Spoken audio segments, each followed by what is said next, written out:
Well, the banking sector in Malaysia is very stable. It is growing very steadily. We expect growth, I think this year, so loan growth and so on to be 9–10%. The regulatory framework is, I think, very good.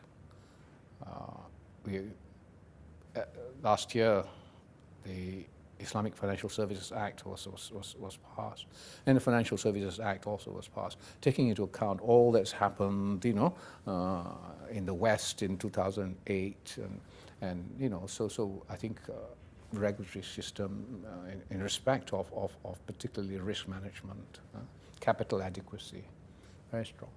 We are ready for Basel III in next year, 2015. So it's steady, stable, and growing at this rate. But the competition has increased tremendously.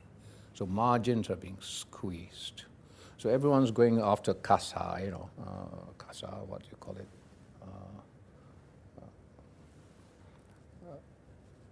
Which is, CASA stands for savings and account, current account and savings account, CASA, okay? So you're looking for cheaper deposits, okay? You're looking for cheaper deposits so that the margin squeeze can be eased, but this competition both in terms of loans or asset growth, as we call in Islamic finance, and deposit growth.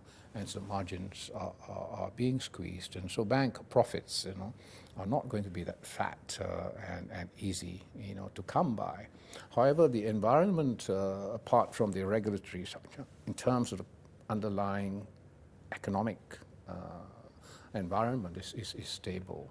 Okay, is stable. Interest rates are relatively low, but not, 0% and all that. We are 3.25, the base rate, and the last increase was 25 basis points in July this year. There was a lot of expectation of another increase, and you notice most depositors, the more sophisticated depositors, didn't put deposit more than a month at a time, because in expectation of potential increase. But it's not likely that there'll be an increase now, because the overall general world economy has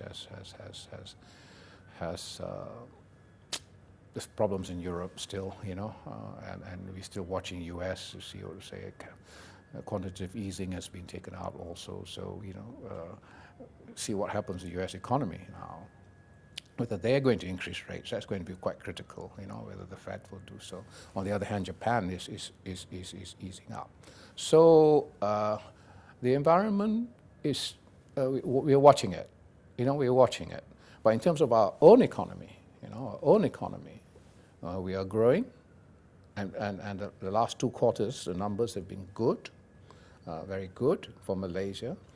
There is, of course, inflation is still low, but there is, of course, some risk that people are watching to see in terms of inflation with the introduction of GST, next year in April, to see whether there'll be strong inflationary consequences or not. Generally, people try to take advantage of this kind of situation and sell at a higher price. But I think this government, our government, is very strong on coming really hard on this sort of thing. So we have to see over a period of time whether there's going to be any very huge, consequences in terms of inflation. That's one uncertainty. But in terms of government economic and private sector economic growth is strong and steady.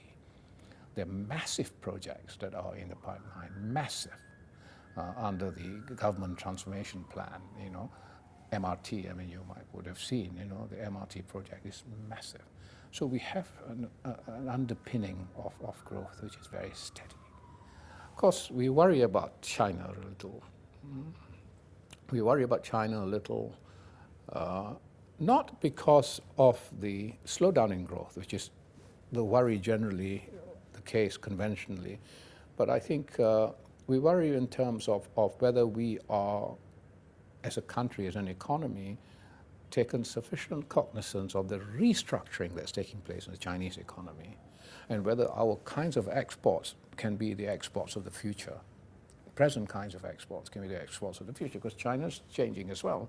There's going to be greater consumption. There's going to be secondary cities that are going to be developed. There are going to be infrastructure projects in secondary cities. So what are the demand factors in those kinds of projects, and what are the consumption factors in a consumption economy? So we have to be sure. So the worry is whether we are strategically well positioned and are making the right moves to adjust as China adjusts. So there are these kinds of challenges, and the fact that we think about them, to me, makes it clear that we are quite dynamic, that we are moving with the times, not sitting back and say our export growth is good, trade with China is good, over 100 billion, and we have this plan to increase it to 200 billion at the end of this decade or whatever. So no, fine, that's fine, but then we have to adjust.